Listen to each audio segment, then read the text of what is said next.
ঠ্যাং ধইরা।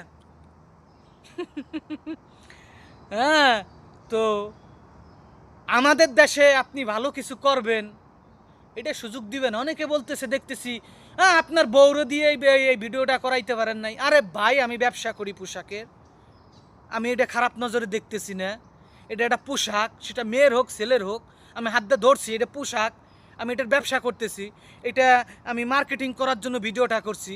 এখানে কাউকে গালি দেওয়া হয় নাই, কাউকে বলা হয় নাই যে তুমি ন্যাংটা হয়ে আসো, উলঙ্গ হয়ে আসো, কিংবা এই পোশাকটা পরে ঘুরলে তুমি ভালো দেখতে, তোমাকে দেখতে ভালো লাগবে, এরকম কিছু তো বলা হয় নাই।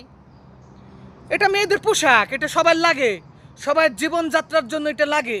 এটা ছেলেদের আছে, মেয়েদের আন্ডার প্যান্ট আছে, ছেলেদেরও আন্ডার প্যান্ট আছে, ছেলেদের সেন্টু গেঞ্জি আছে, মেয়েদের বিরা আছে। তো সেই জায়গা থেকে এটা নিয়ে এসে ব্যবসায়ী ক্ষেত্রে, মানে ব্যবসা করার জন্য ব্যবসা করতেছে সে, সেইটা তার ব্যবসায়ী পণ্য, তাই না? এটা একটা পোশাক, একটা পণ্য, তো সেইটা সে মার্কেটিং করার জন্য ভিডিও করছে, সেটা নিয়ে আর বিশাল কিছু হয়ে গেছে। সাধু সন্ন্যাসী আইসা তারপরে বিভিন্ন রকমের ভাবে কথাবার্তা বলতেছে, আমরা দেখতেছি শুনতেছি।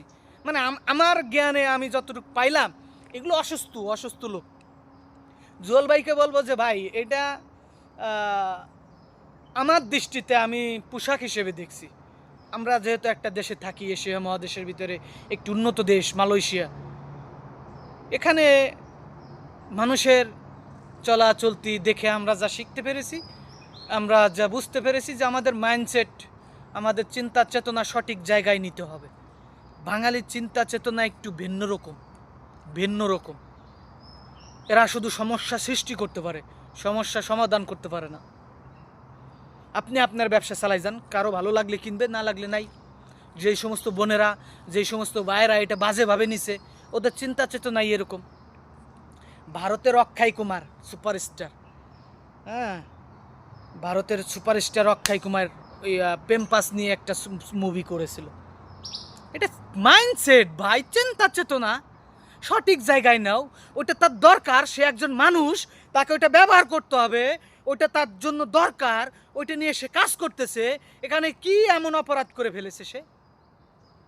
চিন্তা চেতনা সঠিক জায়গায় নিলে মানুষ এগিয়ে যেতে পারে। সবার প্রতি শ্রদ্ধা এবং ভালোবাসা রইল। আপনারা যারা এই ভিডিওটাকে অতিরিক্ত বাজেভাবে দেখানোর চেষ্টা করতেছে,